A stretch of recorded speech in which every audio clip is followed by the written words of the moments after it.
My name is Kelly. I teach grades 10 through 12. I teach biology, forensic science, certified nurse's aide. That's it. And I've been teaching for 4 years. Did you say where you teach? At Waipahu High School.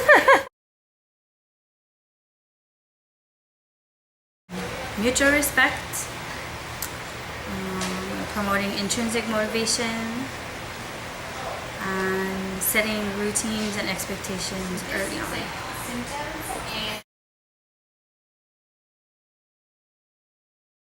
Repetition, class expectations, clearly laid out,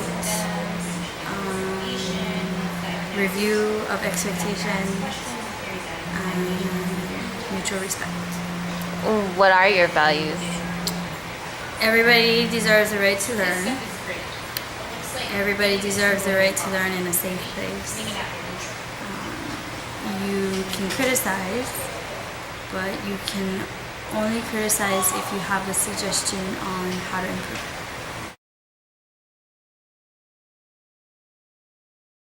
You give them choices that you can deal with. So 1, you leave my classroom. 2, you stay in my classroom. You don't disrupt anyone. If you choose to not participate, that's your choice.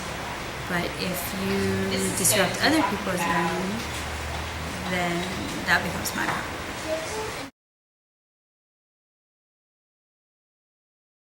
Student expectation and class rules are set for early. That's the most important, because that sets the tone for the rest of the year. And how do you get the kids to follow routines? Repetition.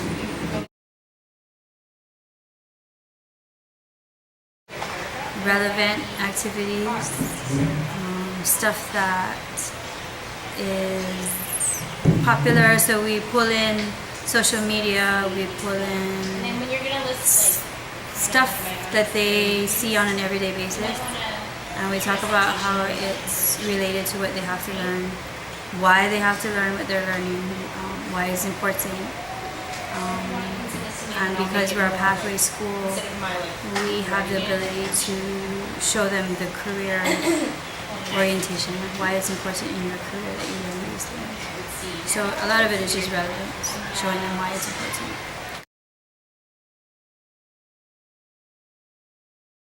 Space. I have to fit 32 students in here.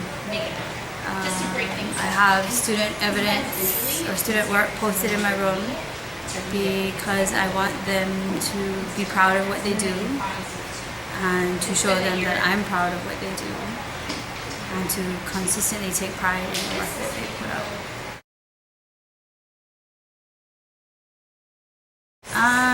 You talk to parents when your kids are doing good, as much as you talk to them about when they're doing bad. And you try to catch them before they get to the point where they can't fix it. So do you ever have problems with parents not wanting to participate? All the time. And how do you deal with that?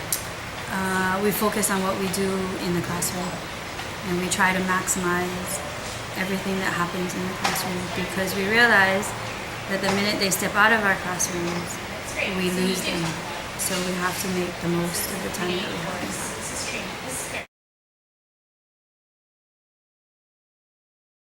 I usually, if I borrow, I take stuff and I change it to fit the needs of my kids.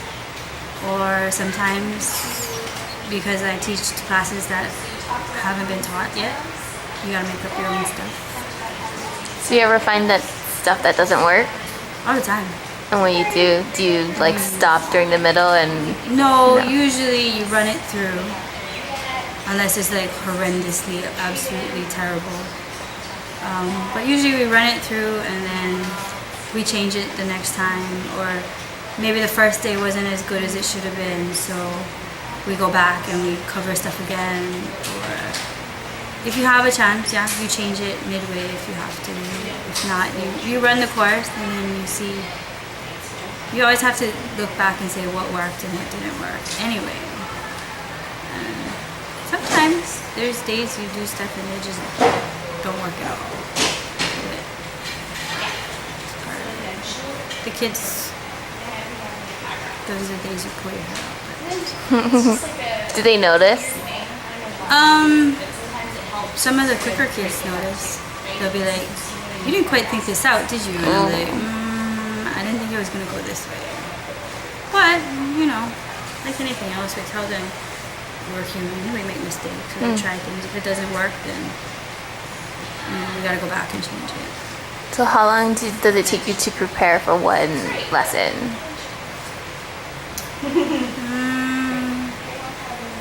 Usually about an hour. Well, because a lot of like for biology, the curriculum is set. So you know what you have to teach. It's just a matter of how you're going to teach it. So we all kind of follow the same standards. How you present is a little different, but your backbone stays the same. So your prep time is shorter versus like for forensic science, it's an entirely new course. So prep time for that is, I can spend 3-4 hours on a lesson versus an hour on bio. But that's just because none of the standards are set and you kind of have to make it up as you go.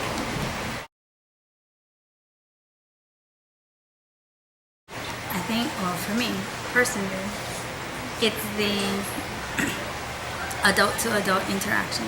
So other teachers or admin? Both. Because every school is different personalities, different methods, different, all of these different things. And everybody believes that what they're doing is the best way. And then you have new things coming down like EES, which is the teacher evaluation system, and all of these new procedures and all of these other things. And teaching itself is changing, from being where the teacher used to be the information source to now the teacher is just the guide. And then you find all these other resources and we guide you to figure out how you're going to use these resources. So I think the politics and the adult-to-adult interaction is the hardest part.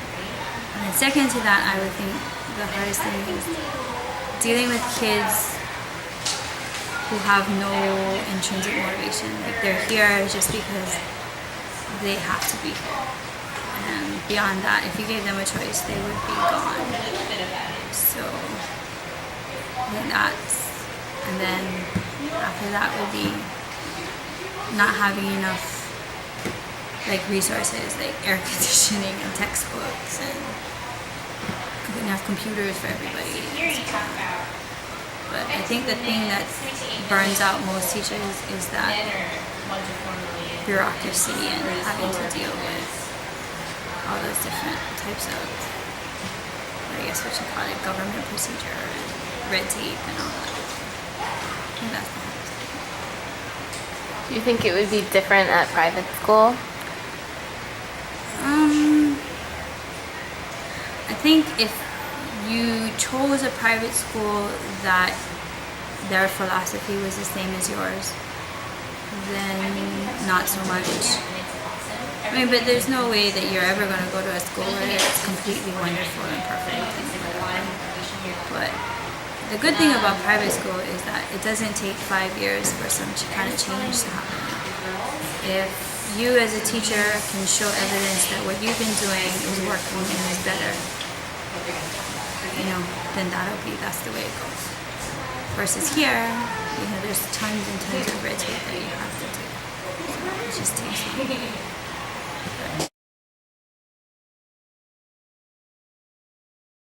I think when I see kids in college or working and being successful outside of school, I think that's the most rewarding.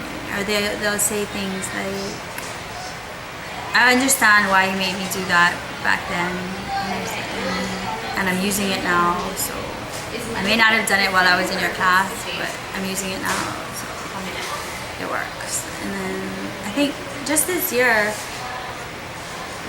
they were studying for a test, and we gave them study skills, and then they had to draw pictures to help them remember 9 steps these 9-step things they had to remember. And when she took the test, her 9 pictures were on the test. Oh. And so it carried forward, even though she didn't really want to do it. Like, she did it just to do it because I said to do it, and then she figured out that it was actually working for her. So I see her now. When she takes a test, there's always like these little pictures in the margins of her test because that's her way to help her memorize stuff. So that kind of stuff, that's small kind of stuff. So you keep in touch with kids? Yeah, not all of them. But a good majority of them that have, they follow through with their career choices. And even some of them who have come out of the health pathway and then said, I decided that after I was done that I didn't want to do it anymore. But I was okay with that choice because I had gotten the experience that I needed, and then from there I was able to make a better decision. So even that kind of stuff. Okay. Yeah, that's the whole point, to prepare you for high school or something. Those are the kinds of things that are rewarding. And just they come back and they talk story. Like, I have them as sophomores and they'll come back as seniors, and they'll come in and talk story and just talk about whatever's going on in their life. So I think that's the best part.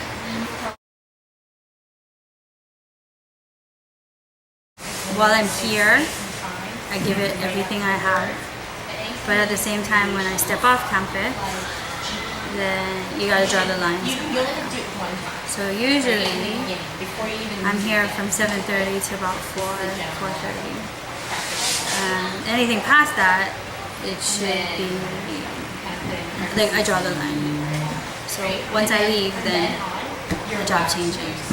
I mean, that doesn't mean I don't do work at home, I do, but I tend to do it after they go to bed, and I don't know, just kind of find ways to work around.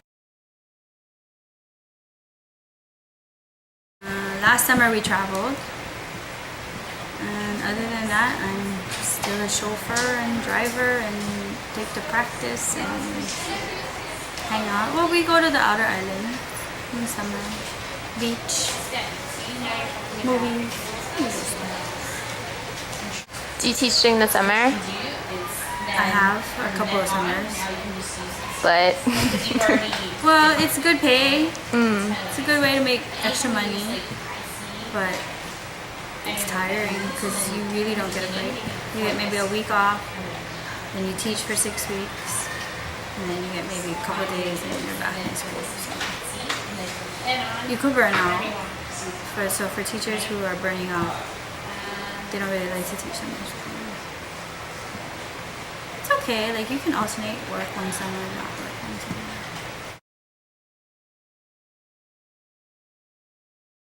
So start from when you graduated from high school. What was your academic career post high school?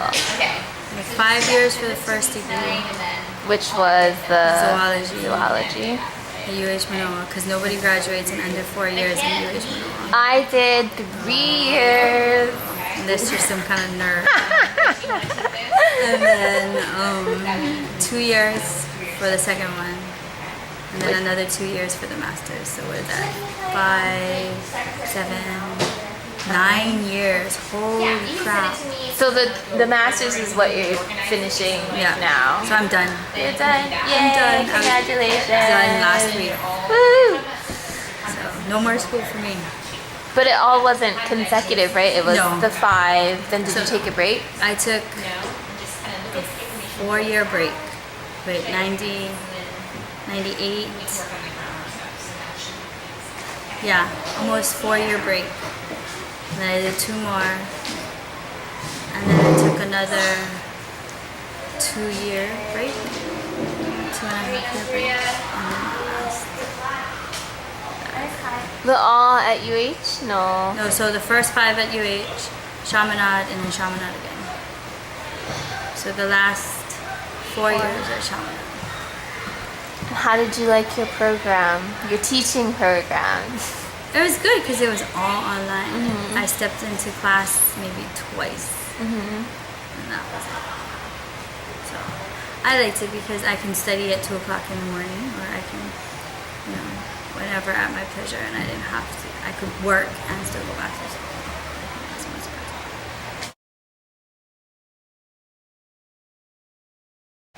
As ridiculous as it may sound, I think the most important, the thing that was the most useful was like creating actual lesson plans with solid due dates, and like having a calendar and sticking to it, only because from the very first year that I was teaching as a long-term sub, I had to kind of make it up as I went along. Like nobody came in and said, okay, you're gonna do this and do this and do this. So I would assign stuff that I thought was really good, and we would do it, and then we would get so caught up in it that I would lose track. And so the kids would start stuff, and even though we would kind of finish it, there was no real like closure for them. So the skill of learning how to map it out and lesson plan it out, and having checkpoints for them, solid checkpoints for them, and in terms of grading and just organizing myself, I think that was the most useful thing that I learned. Because everything other than that, you kind of know, like it wasn't new to me, but that skill of being able to put it all down on paper and not just kind of make it up as you go along. Like, I mean, you are kind of adjusting as you go along, but having some kind of a backbone plan written down so that you can refer back to it. Because realistically, you have 6 periods a day. You have 150 kids on average. And keeping that all straight in your head, especially if you teach more than one class, is really hard. So you gotta kind of map everybody out and make sure that you kind of stick to their calendar. That's I think time management and organizational skills. I think that's the big thing. Oh, and then the technology. But I didn't learn all of that in my teaching program. Like what technology? Like Google Docs. It's amazing. Like a whole bunch of apps that we use. Like I use Symbaloo, I use Weebly, I'm continually looking for stuff to make my life easier. So like Word has a review app, like you grade papers and stuff like that, and comment on stuff,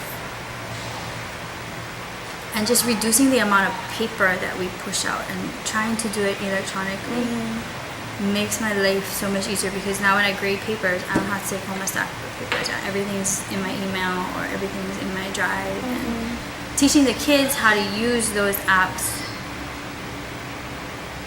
for educational purposes, like how to use Instagram to gather data, or how to use Facebook to gather data, or how to use those social media to create advocacy, and not just for fun stuff, but learn how to make it useful for them and to make their lives easier.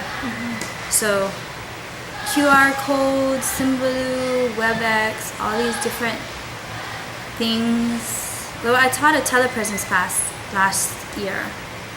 It was a pilot telepresence class. So the idea is to maximize teachers on certain campuses who teach subjects that aren't offered in smaller schools, and to stream classes to those smaller schools. So like we would teach to Hilo, or we would teach to Ka'u, or something like that.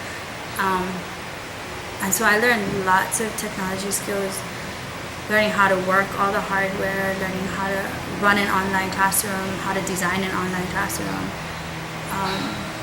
And then going to college and being an online student really made it easier for me to design an online class. So like all those kinds of stuff that were happening at the same time for me. I was student in one side, teacher on one side. So it was very comprehensive. So that kind of stuff helped. But a lot of that was because I volunteered, because I wanted to I didn't want to carry around 50 pounds of paper every day and stuff. So I think those are the most useful things.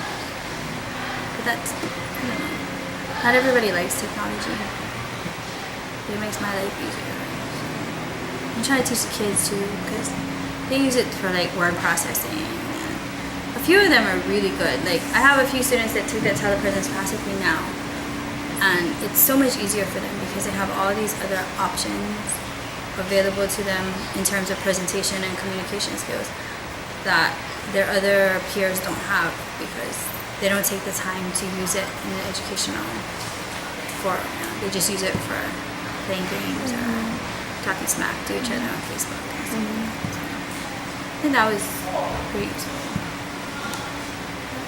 Well, everything else seemed kind of logical. Like you already knew it.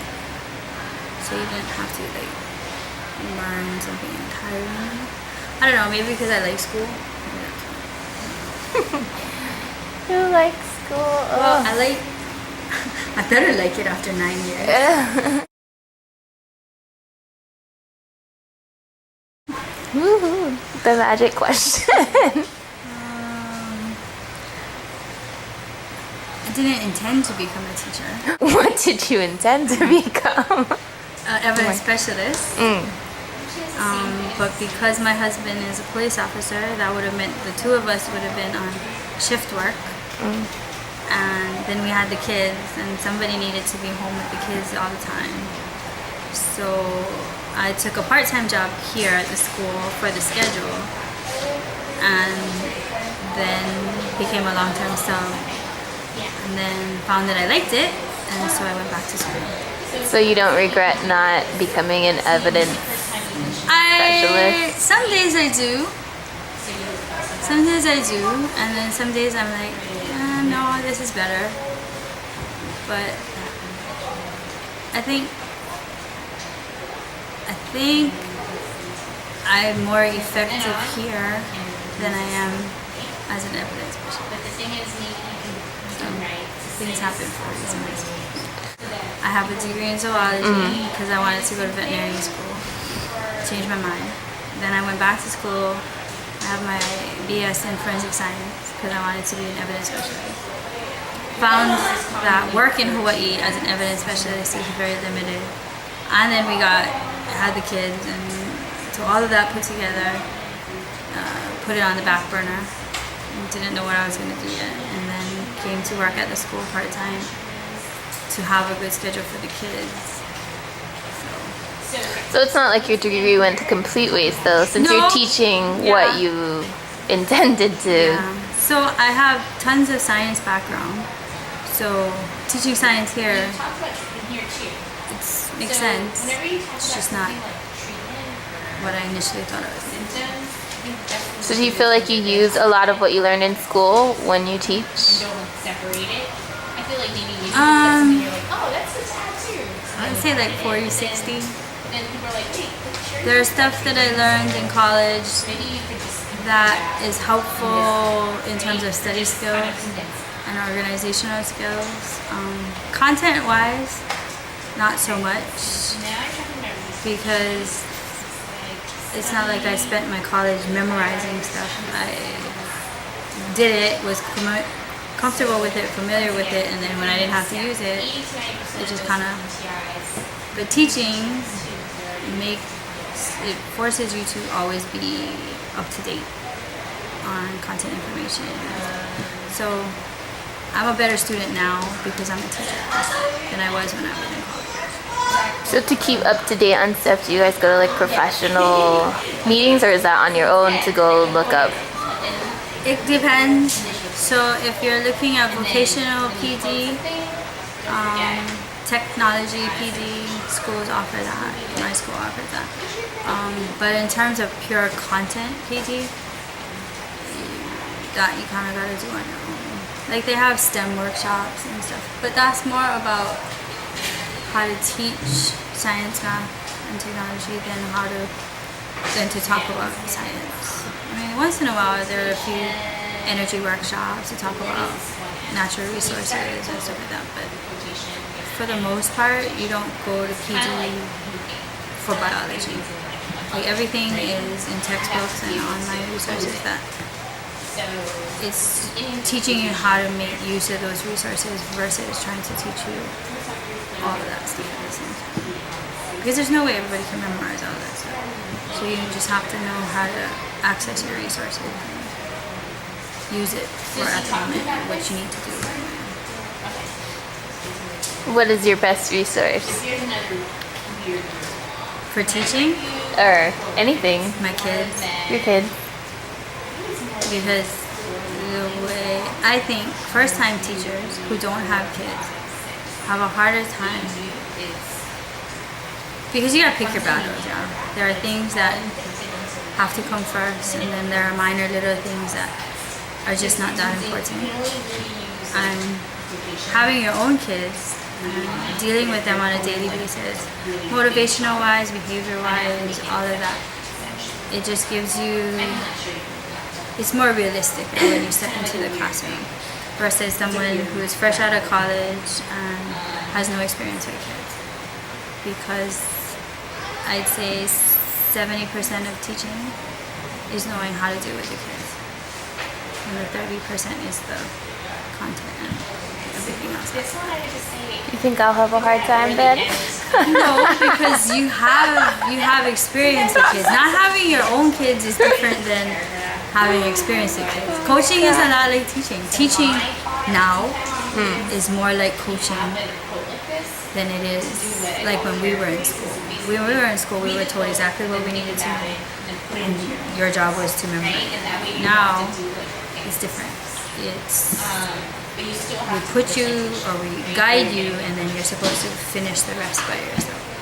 So coaching is going to give you a good step ahead of everybody else. Good to know. Adaptable, to be dynamic, to be open to trying new things. DOA is infamous for let's implement this program, and they haven't really thought it out, but they roll it out anyway, and then they figure out midway through that no, this isn't going to work for us. So being able to roll with that and being able to adapt to that and not to get bogged down in the why do I have to do this? I don't see why this is important. But I think for teachers coming in now, that's not as hard of a challenge as it is for teachers who've been teaching for 10 plus years, because it is very different from what it was 10 years ago. So there's that hesitancy to change, and I think that is the biggest problem with public school education, is this resistance to change. What worked 10 years ago doesn't work now. We have lots of more resources, learning to access them and make them accessible to students. I think it just, if you get over the part about why do I have to learn this new thing after 10, 15 years of teaching, then I think you'll be okay. Because, like it or not, things are changing, and if you can't keep up, you're going to get left behind. So the ability to adapt, and at the end of the day, not take it that seriously, because it is what it is. And the kids, they have so much other stuff going on in their lives that if you get bogged down in that they didn't do exactly as I wanted them to do, you're gonna burn out.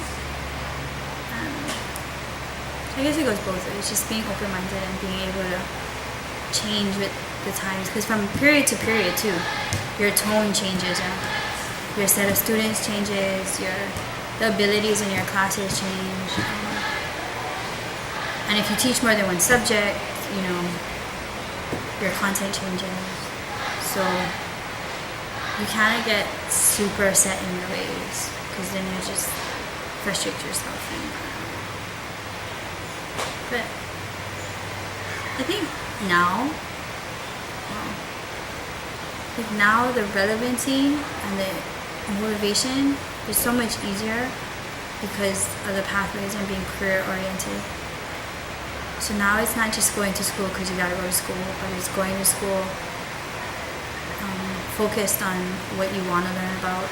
So that just adds, that just puts you 5 steps ahead of everybody else, because not only do you have to learn it, but I'm going to show you why you have to learn it and how you can use it outside.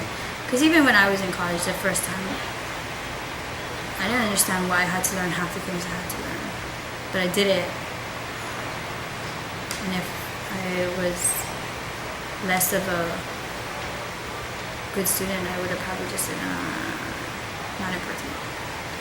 So I think that helps teachers now. When you teach in a focused pathway, in a smaller learning community, that gives you a lot more techniques and resources versus before it was math because you had to take math. But now it's math because you have to use math for prescriptions, or you have to use math for engineering. Yes. To make the kawaii symbol.